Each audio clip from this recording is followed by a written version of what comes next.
ये Himachal Pradesh allied services polity का part 15 है और हम यहाँ पर पिछले साल के क्वेश्चन नए एमसीक्यू कैसे फ्रेम हो सकते हैं और कि कहाँ से पोटेंशियल क्वेश्चन पूछे जा सकते हैं कि वो सारी चीजें देखते चल रहे हैं। अब देखिए मैं आज का जो लेक्चर है वो सिटीजनशिप पर बेस है, तो आज का जो हम जल्दी खत्म कर देंगे, मतलब ज्यादा बड़ा नहीं रखेंगे और आप इसको स्किप भी कर सकते हो। यहाँ से आयोग ने इसका इतना कुछ दिया नहीं है, ज्यादा पॉइंट इंपॉर्टेंट नहीं है। जिन जिनको मैं बोलूँ, मैंने बहुत सारा कुछ इसमें फालतू डाला हुआ है। अगर आप दूसरे एग्जाम के लिए पीसीएस के लिए तैयारी कर रहे हो तो ये स्लाइड जो होंगी ये बहुत इंपॉर्टेंट होने वाली है आपके लिए पीसीएस के लिए। लेकिन अलाइड सर्विसेज के लिए इतनी नहीं है, बस थोड़े थोड़े पॉइंट देख लेना। जैसे ये क्वेश्चन पूछा था, ये क्वेश्चन नहीं करना आपको, इसको स्किप कर देना है। अब जरा देखिए सिटीजनशिप, तो यहाँ पर ये वाला जो स्लाइड है ये इंपॉर्टेंट है। भारत का जो कॉन्स्टिट्यूशन है आर्टिकल 5 से लेकर एक तो ये याद रखना भैया, ये क्वेश्चन बहुत ये पूछे जाते हैं। आर्टिकल मतलब देखो पूछा गया है, ऐसा नहीं कि नहीं क्वेश्चन पूछा गया, उसने इनडायरेक्टली पूछा है। स्टेटमेंट, बहुत सारे स्टेटमेंट थे, उसमें एक स्टेटमेंट दिया था part second is related to the citizenship. ठीक है, तो आर्टिकल 5 से लेकर आर्टिकल 11 तक जो है वो इंडिया में जो सिटीजनशिप से रिलेटेड है। और ये सिटीजनशिप जो है पार्ट सेकंड के अंदर आता है कॉन्स्टिट्यूशन। इंडिया के अंदर सिंगल सिटीजनशिप दी जाती है। अभी ये वाला जो पॉइंट है, ये वाला मैं अभी थोड़ी देर में जरा डिस्कस करता हूँ। जरा हम यहाँ देखते हैं भारत के अंदर जो हमारा एक एक्ट है एक सेकेंड, हाँ, सिटीजनशिप एक्ट 1955 में इसको जो है बनाया गया था। तो ये एक्ट का नाम याद रखना, कौन सी डेट को इसको बनाया गया, वो 1995 को, बस ये याद रखना। अब इस एक्ट के अंदर प्रोविजन क्या क्या है। देखो, आपको सिटीजनशिप भारत की कैसे मिल सकती है। आपको सिटीजनशिप भारत की मिल सकती है ये पता होना चाहिए। बर्थ, आपका जन्म हुआ, डिसेंट, देखो रट्टा मारना पड़ेगा इन पर, और रजिस्ट्रेशन, नेचुरलाइजेशन, इस पर ध्यान देने की जरूरत है, नेचुरलाइजेशन और बर्थ। टेरिटोरियल, भारत सरकार ने मान लो कि भूटान देश को ही अपनी टेरिटरी में इंक्लूड कर लिया, तो उसके जो सिटीजन होंगे वो इंडिया के सिटीजन हो जाएंगे। देखो, हम अगर मान लो प्राइम मिनिस्टर, अगर आपको प्रेसिडेंट बनना हो तो आप इंडिया के अंदर प्रेसिडेंट, तो आपका जो आपके पास सिटीजनशिप होनी चाहिए वो बर्थ के थ्रू होनी चाहिए, नेचुरलाइजेशन के थ्रू होनी चाहिए।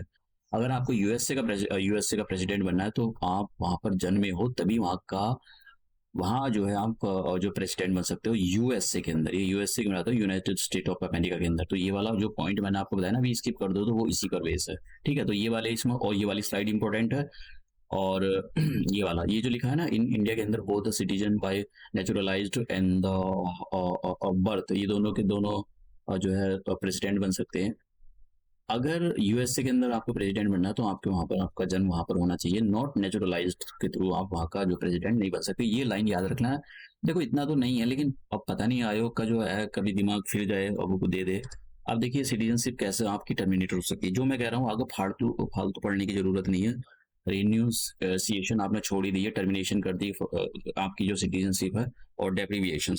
इन तीन तरीके से जो है आपको, अब थोड़ा थोड़ा पढ़ना चाहो तो पढ़ सकते हो।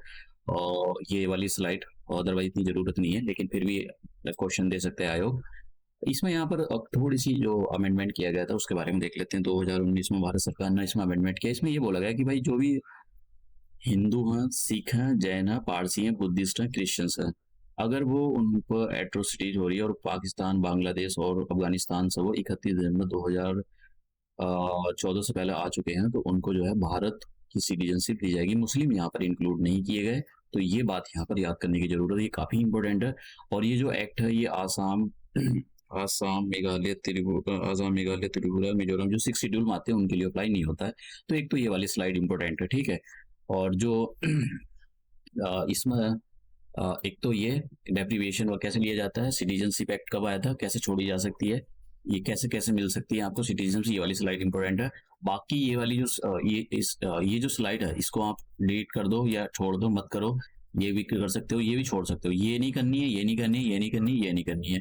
ठीक है, ये बस जो मैंने आपको थोड़ा सा बताया वो करना है, और कुछ करने की जरूरत नहीं, ये करनी है। हाँ, एक चीज याद रखना, एक एलएम सिंघवी कमेटी बनी थी जो overseas citizen of India. Actually क्या था कि जब कांग्रेस की सरकार थी, तो जैसे हमारे भारत के जो मूल निवास के लोग, मतलब भारत के जो लोग हैं वो अलग अलग देशों में रहते हैं, तो देखो उनके साथ कांटेक्ट तोड़ना पूरी तरह से ये सही नहीं है, क्योंकि वो भारत के ही लोग हैं और उनसे बहुत हेल्प मिल सकती है। भारत के कुछ लोग तो बहुत ही ज्यादा, मतलब अमीर भी हैं, और जो बाहर दूसरी कम्युनिटी में रहते हैं बिजनेस क्लास में सबसे आगे हैं, प्लस साइंटिस्ट भी हैं, तो उनकी जो एक साइंटिफिक नॉलेज है उसको हम यूज कर सकते हैं भाईचारे की वजह से।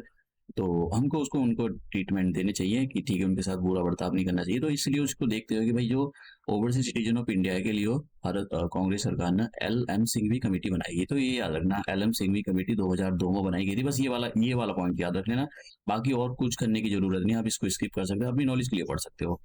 तो बस इसमें और कुछ नहीं है ये लेक्चर। अब मैं यहाँ पर ये बता देता हूँ, जो क्वेश्चन आया था। ये नहीं करना है आपको, आपको नहीं करना है ये वाला, ये जो लेक्चर है ये नहीं करना है, ये वाला पॉइंट करना है इसमें। तो इसका जो है, आप भारत के सिटीजन कैसे कर सकते हो, बर्थ सर्टिफिकेशन, इनकॉर्पोरेशन, नेशनलाइजेशन। तो इसका जो आंसर हो जाएगा डी आंसर हो जाएगा। ठीक है, हिंदी और इंग्लिश दोनों वाले देख सकते हैं। तो ये लेक्चर में बस इतना ही था, और कुछ फालतू है नहीं था। तो ये लेक्चर हम यहीं समाप्त करते हैं, मिलते हैं नए लेक्चर में।